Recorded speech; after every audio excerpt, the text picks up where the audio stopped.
Welcome back to the Grace Walk Group's blog. I know that you're here because you're interested in leading a Grace Walk group in your area. And I'm so glad that you want to be a part of this ministry to reach out and share the message of who we are in Christ and what it means to live in grace with people in the place where you live. Well, at this point, we have a little over 50 people now who have indicated an interest in leading a Grace Walk group in their area. If you've looked at the other videos beneath this one, you'll see I answered some questions that people have written in and asked about pertaining to being a leader. Some of the key highlights that I want to remind you are that we're going to be sharing from the Grace Walk materials that will be provided, and as we go along in our training, I'll tell you which materials we're going to be using and the order in which we'll use them, but we'll be sharing those materials with people that you know. This will involve, for the most part, you inviting folks and gathering a group together in your home or your business or in your church to share this message, and it'll start with the people you know. Now, as I've said, I'm going to put names up on the internet, on our website, of those who lead groups, but you can't depend on that to build your group, because the likelihood of strangers calling you and building up your group that way from zero is not very high. I do think there will be people over a period of time that you don't know who see your name on our website and call you, but it's not going to start that way. It's going to start, as we'll talk about when we get further into this training, it's going to start with your own oikos, your own sphere of influence of the people that you know, as you invite family and friends and folks maybe that you work with, maybe people at your church, to be a part of this Grace Walk group. So we're going to get going forward. I did say I was going to put the names of those who are leading groups up on our website. In fact, I think I said in our last newsletter that I was going to put it up in the next month from the last Gracevine that was sent out.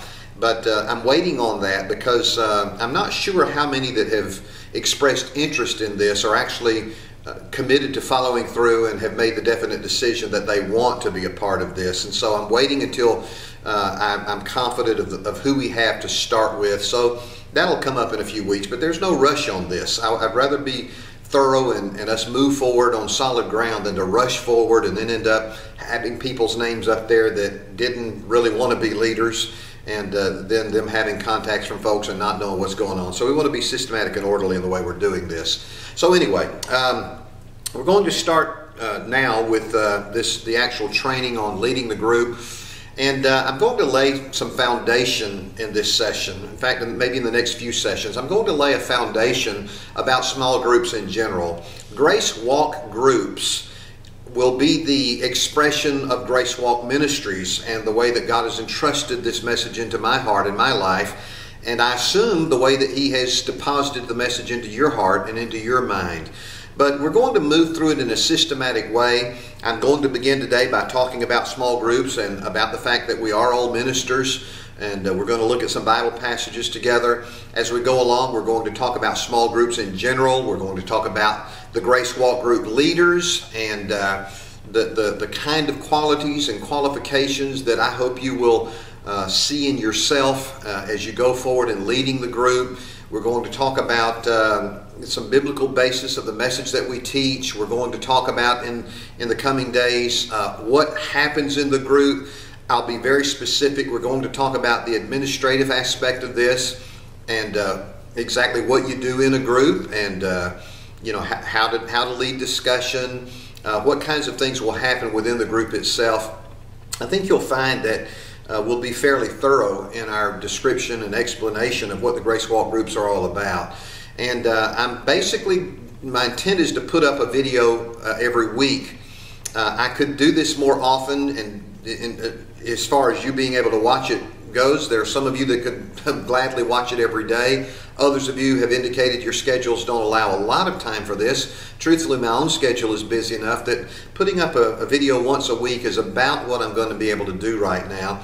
And we're not going to wait until we finish the training to start with the groups, but we'll be going forward with this, and we'll launch the groups. In fact, I'll say something soon about how to get going. But in this session now, I'd like to talk to you about small groups in general. And I'm just going to speak to you, and as I start this, I may end up having to divide this up and put it in several different videos As you know, this is a YouTube video, is the way I post it on the internet, and they only allow 10 minutes. And so I'm limited on how much time I can put up at a time. So this might be in several installments, but I'm just going to record this and then we'll break it up and post it as we're able to. Well, let's talk about small groups for just a few minutes. It's a fact that most Christians believe that ministry revolves around what happens in their church building. And I was a local church pastor for almost 21 years, as you know. I love the local church. You'll never hear me say anything critical of the local church. Sometimes when people hear me speak out against legalism, if they attend a legalistic church, they think I'm being critical of the church because what I say reminds them of their church. Well, I can't help that. I love the local church. The Church of Jesus Christ was established by Jesus. He said, I'll build my church and the gates of hell won't prevail against it. So I do love the church. But the reality is I love the church enough to speak out against the cancer of legalism that I think exists in the traditional church world. I'm not going to be critical of local churches. I'm not even going to be critical of traditional church life other than to the extent that I point out as we go forward what I believe is symptomatic of legalism in the traditional church world. So in this very first session, let me say from the start that if you ever hear me say anything that causes you to think that I'm trashing or down-talking the local church, I'm telling you that's not what I'm saying. My ministry is often, for the most part, in local churches. As I said, I was a local church pastor. I love the church. But when people hear grace and they see the contrast between grace and what they might be experiencing in their own congregation, it can sound to them like I'm being critical of their church. You see what I'm saying, don't you? But I started saying most folks think that the bulk of ministry in the church world takes place inside a church building. And that's not true. In fact, many people think that the pastor is the quarterback on the team and that he's the key player when it comes to ministry, the ministry of the church. That's not true either. The thing that I want to begin with is I want to start by making sure that you are persuaded as a Grace Walk group leader of your calling, and that's a biblical word, your calling as a minister. The word minister is the word servant. And all of us have been called to be ministers. Every Christian is a minister. Not just the guy in the pulpit on Sunday morning. We've all been called to be ministers. And the Bible makes that very clear. Over in 1 Peter chapter 2, look at verse 5. 1 Peter chapter 2, verse 5. And I would encourage you to have your Bible as we go through these video training times together, because I want you to see this in your own Bible. And also have a notepad to write down some things, because I'm going to reference some verses that I'm not going to read. For instance, I'm going to say, look at this verse and that verse and this verse. And I'm just going to give you a list of verses to write down. And then I want to encourage you to go back and read those at your own convenience after the video has gone off. It would take far too much time for me to turn to and read every verse that I want you to see. But I do want you to see it for yourself. Some of them I will turn to, like this one in 1 Peter chapter 2. I said that the Bible teaches that we're all ministers. Look at 1 Peter 2:5. You also, as living stones, are being built up as a spiritual house for a holy priesthood, to offer up spiritual sacrifices acceptable to God through Jesus Christ.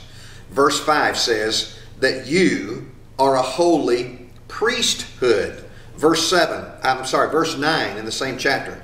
But you are a chosen race, a royal priesthood, a holy nation, a people for God's own possession, so that you may proclaim the excellencies of Him who called you out of darkness into His marvelous light.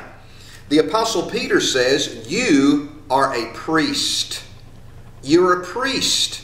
And the reason you have been called to be a priest, Peter said in verse 9, is so that you can proclaim the excellencies of Him who has called you out of darkness into light. Who's he talking about? He's talking about Jesus. Here it is. As a Grace Walk group leader, you need to understand your role in the priesthood. You need to believe and own it that you are a minister. You are a minister. And the fact that God has stirred your heart to lead one of these Grace Walk groups shows that He wants to use you in leadership.